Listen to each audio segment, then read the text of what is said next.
¿Qué tal, Alicia? ¿Qué tal, Miguel? Muy buenas tardes. Un gusto hablar con Radio Universidad y desde la universidad, porque estamos acá cumpliendo nuestro rol docente en el día de la fecha. Lilian, ¿cómo se explica un fallo de estas características? Desde lo técnico, desde lo jurídico, desde lo político también. Así es. Bueno, Alicia, la verdad que podríamos estar charlando muchas horas sobre este tema y cuando vos me planteaste de hacer la entrevista, lo estuve pensando desde hacerlo de una manera fácil para que lo entiendan todos, con un lenguaje común, adaptado al uso de todo ciudadano, ¿no? En primer lugar, decirles que siempre que ha habido cambios políticos, de signos políticos, la ley de concursos y quiebras ha sido una constante en querer cada gobierno reformarla, ¿no es cierto? La ley ha tenido sucesivas modificaciones. Lo cierto es que nos rige a la fecha una ley que tuvo su origen en el año 1995, la ley 24.522, que fue una ley de neto corte privatista. Recuerden ustedes el gobierno de esa fecha, y que fue sucesivamente reformada, en donde cambió de ese corte netamente privatista hacia rasgos más publicistas. ¿Qué significa eso, publicista? En donde el juez tiene una gran preponderancia sobre la toma de decisiones y no tanto la sindicatura o los acreedores a la hora de resolver la situación falencial. Allá por el año 2013, desde el año 2013, la Corte fue sentando numerosos precedentes en los cuales le dio mucha prevalencia a convenios internacionales que suscribió la Argentina, entre ellos el convenio 173 de la organización de la OIT, ¿no es cierto? Organización Internacional del Trabajo, y fue fundando en ese convenio el dictado de numerosos fallos judiciales. Debemos decir que la Corte Suprema solo va resolviendo los casos concretos que le son sometidos a su consideración, y si bien no son obligatoriamente literalmente para todos los tribunales, la doctrina y la jurisprudencia de la Corte Suprema son muy influyentes, son respetados, porque hay que tener muchos fundamentos para dejarlos de lado o apartarse. Va marcando un camino, digamos, ¿no? Exactamente. Entonces, en el año 2014, la Corte dicta un fallo que se llama normalmente conocido como pinturas y revestimientos, revestimientos plásticos, sociedad anónima, en la cual la Corte dijo: señores, el síndico había hecho un proyecto de distribución, se habían vendido los bienes en la quiebra, y en el proyecto de distribución le da prelación, o sea, le da mayor relevancia en cuanto al tiempo y oportunidad del cobro a los créditos laborales sobre otros créditos. Y en base a ese precedente se fueron sosteniendo sucesivos en esa cuestión. Siempre basados en el convenio 173 de la OIT, ratificado por una ley nacional, la 24.285, que ratifica ese convenio, es una ley del año 1993, es incluso anterior a la ley de concursos nueva, en la cual, según los fallos de la Corte, tenía plena operatividad, era aplicable. En los primeros días de este mes de abril, ya la Corte, con otra composición, porque el caso de pinturas y revestimiento había votado el juez Fait, Maqueda, Zaffaroni y Petracchi, no están más, que ya no están más, con la disidencia del doctor Lorenzetti, Hayton de Nolasco y Argibay. Esa fue la composición en pinturas y revestimientos. Nos encontramos estos primeros días de abril con un nuevo pronunciamiento de la Corte en un caso Acevedo, Eva María Acevedo, contra Manufactura Textil San Justo, una quiebra, en donde en un caso similar que de la provincia de Santa Fe, llega con un proyecto de distribución que fue apelado, en donde la AFIP considera que debe cobrarse el Estado Nacional antes que los acreedores laborales, toda vez que el síndico había hecho su proyecto de distribución fundado en los precedentes de los fallos anteriores. No sé si estoy siendo clara. Pensaba un poco en términos operativos, digamos. ¿Qué implicó esa modificación del 2014, desde el 2013, los precedentes de la Corte, en situaciones concretas? No sé, hay un proceso de quiebra de una de las empresas que... Lo concreto que hizo la Corte en esos pronunciamientos es sostener que los créditos laborales, cuando el síndico confecciona un proyecto de distribución, o sea, se liquidaron los bienes de la empresa quebrada y se prepara el proyecto de distribución sobre la base de lo que cobró y se hace un prorrateo y una liquidación en donde los acreedores laborales tenían prelación sobre otros acreedores, entre ellos el Estado Nacional, provincial y municipal. A partir de ese año, basado en ese convenio OIT 173, era lo que venía sosteniéndose, porque aparte también las modificaciones que tuvo la ley de concursos y quiebras, con la incorporación de las cooperativas de trabajo y la posibilidad de continuación de la explotación de la empresa, que fueron leyes sancionadas con la unanimidad del arco político argentino.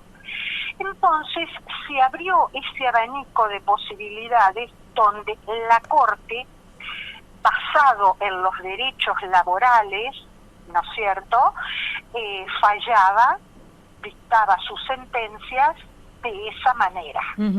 Lilian, ahora uno podría pensar, con esos precedentes de la Corte, desde el 2013, 14 y demás, había como una posibilidad más cierta que la recuperación de las empresas, emprendimientos, lo pudieran hacer sus trabajadores. Hoy pareciera que esa, entre comillas, recuperación de las acreencias, y por qué no decirlo de las empresas, queda casi en manos del Estado también. Yo creo que en principio a mí me gustaría diferenciar este fallo en donde acá hay proyectos, acá la empresa está liquidada. Bien. No sé si eso que quede claro. Bien. En este caso que estamos comentando hoy, la empresa está liquidada. No sé cuál será la opinión de la Corte cuando llegara algún caso concreto a consideración donde esté en juego la interpretación de la continuidad de la explotación de la empresa a través de cooperativas de trabajo. Por eso son dos temas diferentes.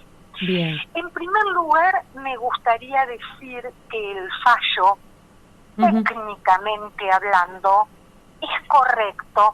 ¿En qué sentido, Alicia? Y esto, en honor a la verdad y siendo jurídicamente correcta, digo lo siguiente.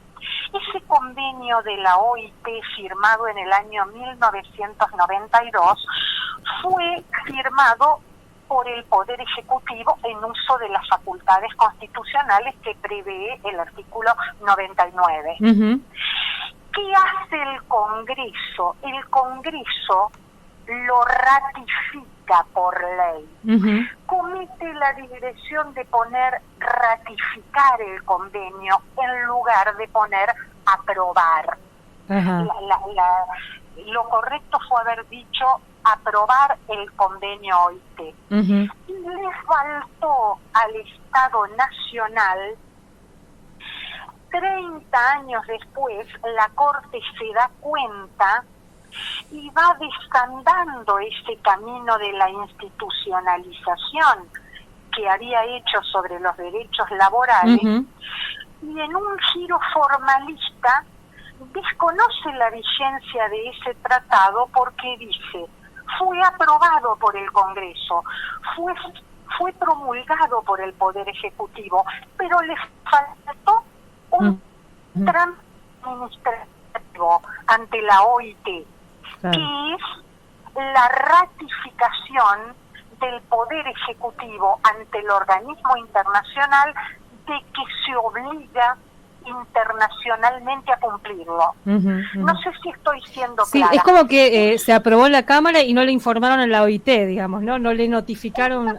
a la OIT. El Poder Ejecutivo no notificó a la OIT que eso estaba, que lo aprobaba, que lo ratificaba. Entonces la Corte, teniendo en cuenta el Tratado Internacional de La Haya, en donde fija los pasos que se deben tener en cuenta para la aprobación de los tratados internacionales, dice, señores, acá falta un requisito, que es el requisito del Poder Ejecutivo, que no, en ese año, no mandó la ratificación específica de obligarse internacionalmente. Ahora bien, yo creo que el abanico de posibilidades que tenía la Corte, porque leyendo no la disidencia de Rosati hace un voto él solo, García Mansilla también, los únicos que hicieron juntos en este fue Lorenzetti y Rosenkrantz.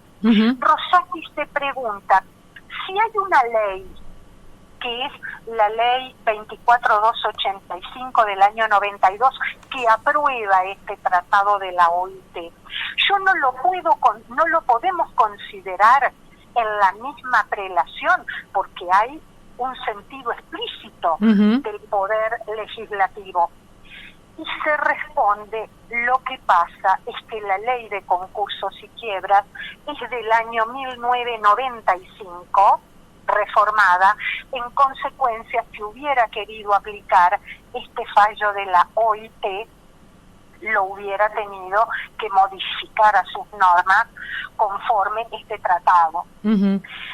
Pero a mí me parece hoy, esta es una opinión mía personal, ¿no es cierto?, que la tomo en base a las consideraciones de lo que uno ha ido estudiando y demás, que en primer lugar este convenio de la OIT podría haber sido, si bien no aplicado de manera directa, pero habiendo interpretarlo o aplicar la ley 24522, la ley de concursos y quiebra, iluminada por este convenio. No sé si me estoy explicando. Es por un lado una mirada que le estoy dando. En segundo lugar, podría haber dicho, este convenio OIT 173 receta los principios constitucionales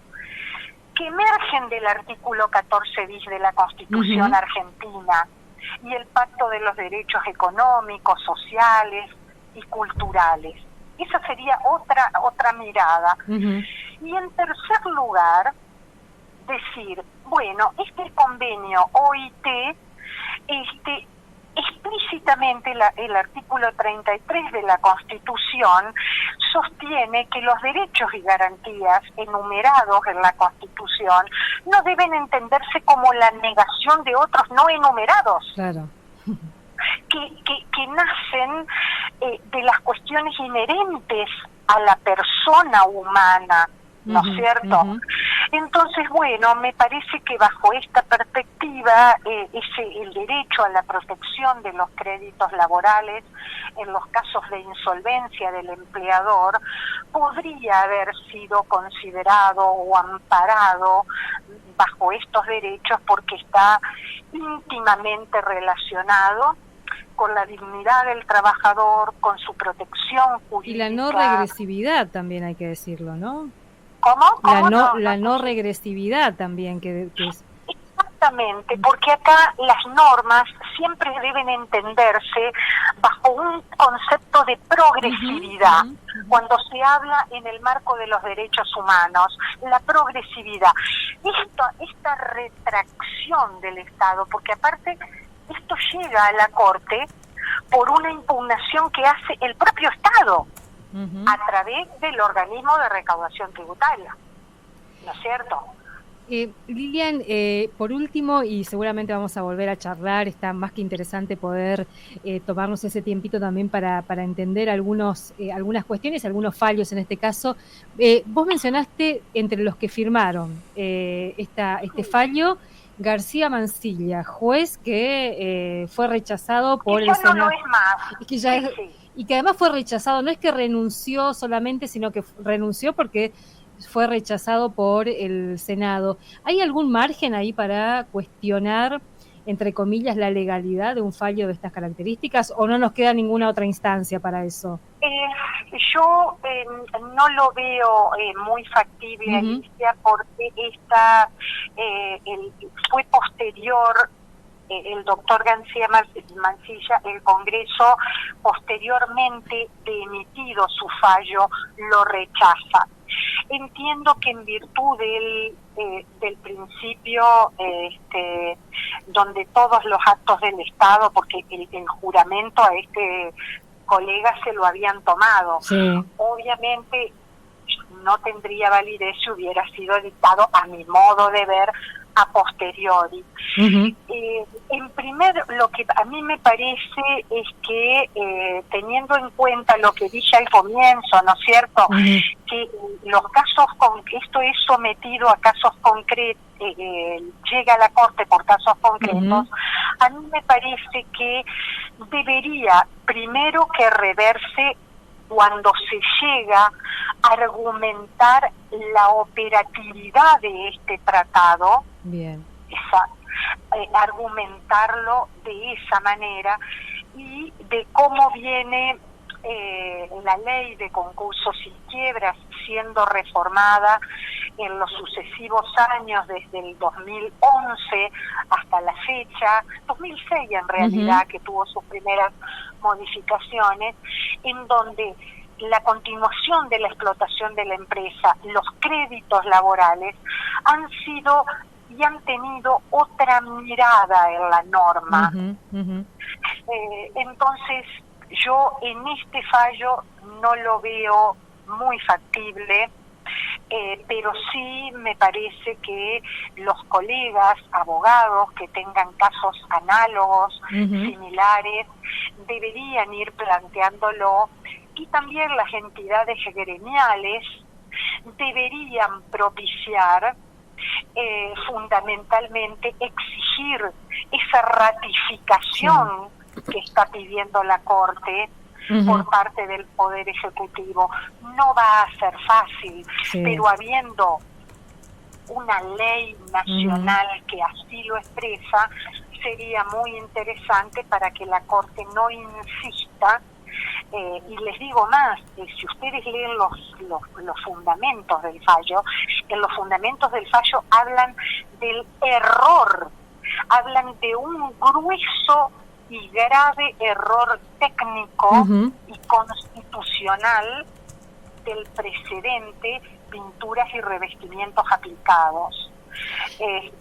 Lo cual, yo les digo, en los años que tengo, nunca me tocó leer un fallo en donde determinados juristas mencionen de esta manera o se expresen de esta manera sobre un fallo dictado por anteriores integrantes.